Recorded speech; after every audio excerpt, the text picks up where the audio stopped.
Tough week, tough month, tough year. And as the dislikes start to mount, it's so easy to confuse dislikes with disaster. We talk about it this week.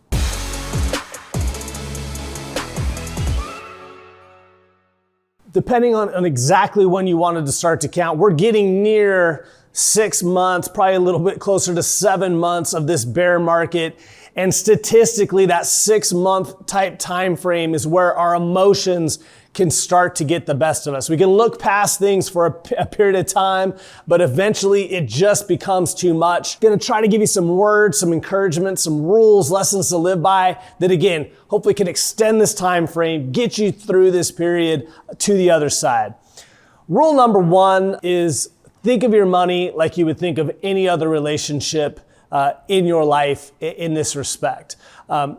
In a lot of relationships we have in our lives, we'll hear ourselves say something to the effect of, I can't take it anymore. For most relationships that we, again, value, that we got into because of ultimately what they would mean to us over a great deal of time, we did so knowing that, again, those moments, those tough parts of the journey were going to happen, but there was a bigger picture that we were driving to that made it worth it. So it is with money. You don't invest for how it's going to make you feel today, or really any day in particular, but ultimately what it can do for you and your family over time.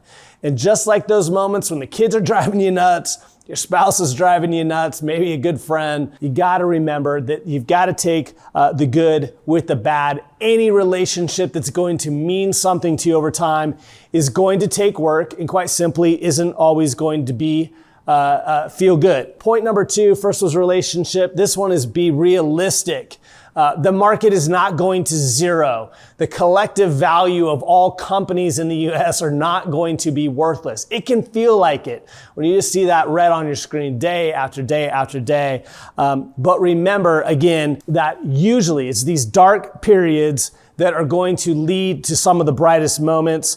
If you look at years where we've experienced a bear market post the Great Depression, your average year after a bear market is up over 30%. Is that a guarantee that that's when it's gonna happen? Of course not. But each of those moments, the mid-70s, again, dot-com era, 2008, had bleak aspects to them. Pessimism was abundant, but again, things turn, and they usually turn quickly. And if we know one thing about markets, they're resilient. And so again, keep going.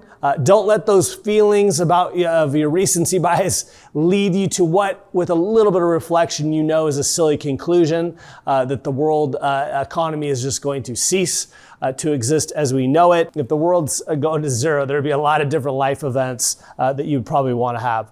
Rule number 3, really look at the reality of the situation. And the reality is not defined by our feelings. In fact, those feelings usually distort reality. Time and time again, we'll hear from investors who say, man, I wish I had, right?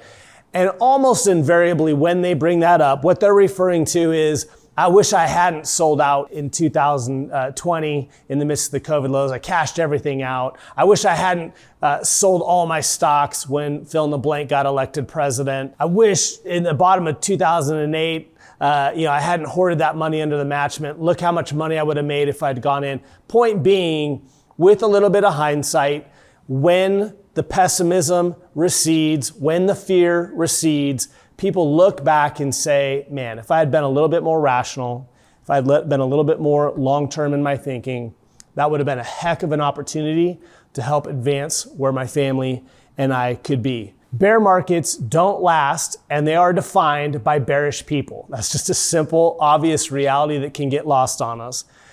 This last couple weeks has been incredibly difficult. If you look at the breadth of selling in the markets, it has reached historic levels, but levels we have seen before, and levels that a year out historically have been followed by an average return of 27%. Again, as we talked about last week, when bearishness reaches over 60, which has only happened a few times in history, your average return over the next year has been north of 30% again. And so again, bear markets don't last, but solid plans do. If you're just freaking out because of your feelings, it's completely natural. Give us a call. We'll help you with that. But if you've got liquidity as you should have had it all the time, if you've got that income to get you through, there really is no reason to panic or be concerned. In summary, use these moments to be honest with yourself. Why did you get into this relationship with your portfolio to begin with? Are you being realistic about what might happen? And is your reality, as you're defining it, really the reality that exists? Ask yourself, did I have a good plan going into this? Did I have a good partner? Did I have a realistic understanding of how my plan would work? Or am I, again, letting my emotions and fear distort the reality around what is, in fact, a solid plan? Pessimists, the people who want to convince you that all is lost, make the same mistake time and time again. They're trying to solve tomorrow's problems with today's solutions. Things adapt, innovations come about, resiliency shows up, and when they do, markets, the economy, our lives move forward. You need a good plan. You need a good partner to help you prepare in advance and persist in the middle of the storm. For those of you who have hired us, thank you so much. For those of you who maybe haven't, we're here to talk anytime. Thanks so much.